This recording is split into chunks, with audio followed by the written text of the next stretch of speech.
Bonsoir YouTube, j'espère que vous allez toutes et tous très bien. Aujourd'hui, vous l'avez compris, je vais vous raconter l'histoire fabuleuse de la Dame Blanche. J'espère que vous êtes prêts les gars, ça va être une histoire incroyable. Si vous kiffez le délire de la chaîne, n'hésitez pas à lâcher le plus gros pouce bleu, ça soutient énormément. On est tout de suite parti, bonne vidéo.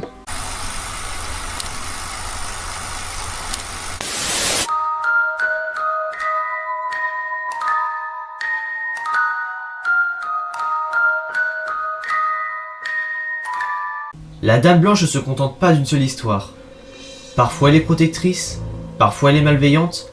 Une seule chose revient tout le temps, la couleur de l'habit de cette femme.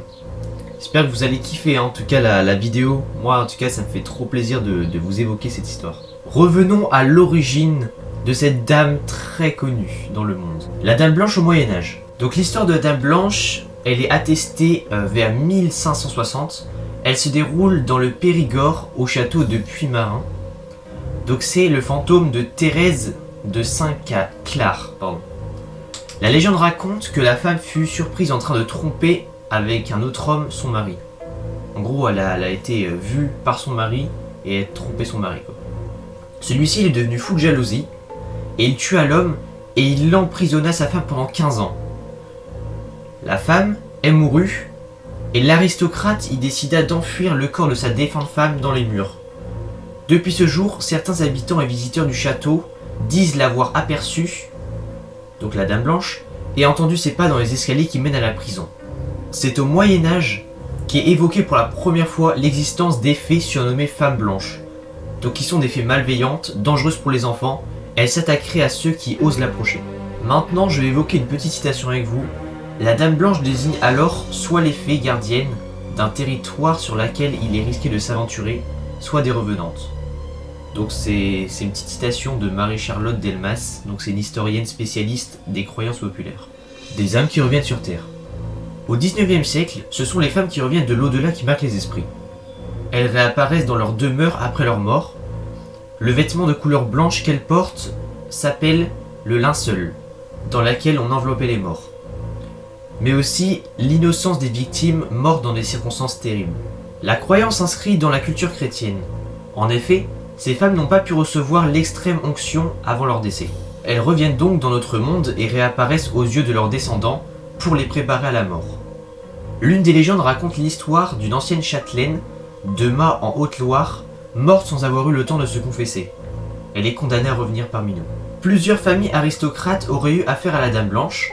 La famille des Habsbourg l'aurait vue avant de décéder, donc quelques jours avant l'assassinat en 1998 de l'impératrice Sissi d'Autriche Elisabeth de Wattelbach. La Dame Blanche serait passée la voir. La dame qui prend bien des formes.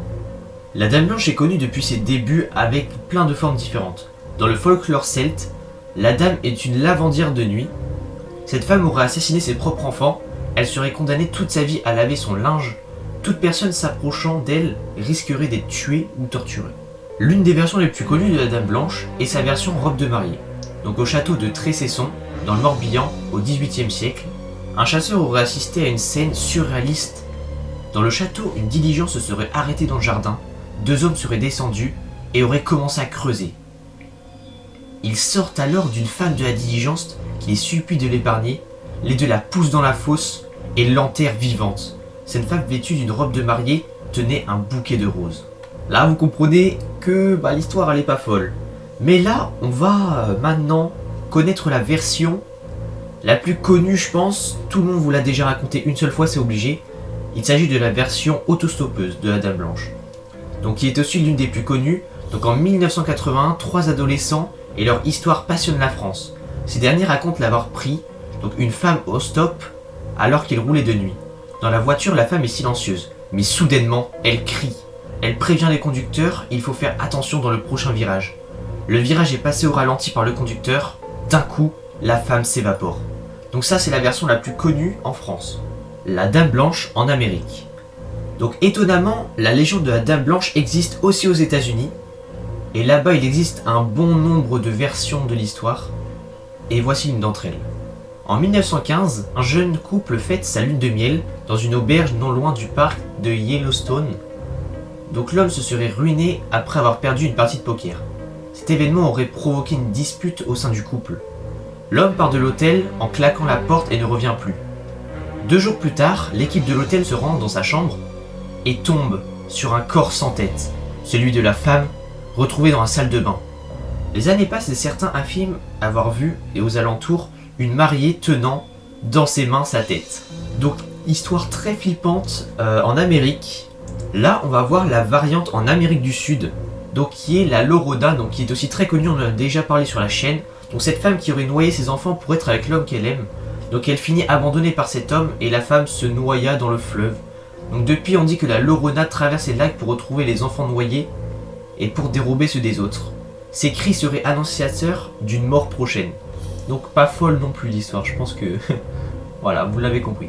Que la Dame Blanche soit mariée, une fée, une autostoppeuse, une protectrice ou malveillante, la Dame Blanche connaît bien des versions, mais elle continue de vivre grâce aux récits qui se renouvellent de génération en génération. C'est déjà la fin de cette vidéo, j'espère que vous l'aurez kiffé. En tout cas, j'ai kiffé raconter cette histoire. Je pense qu'on fera sur d'autres légendes urbaines parce que vraiment je kiffe cette série sur la chaîne. Dites-moi dans les commentaires si c'est la même pour vous. Vraiment, c'était une histoire de fou malade, j'ai appris beaucoup de choses. Je dois vous laisser. C'était Dewar, salut les gars.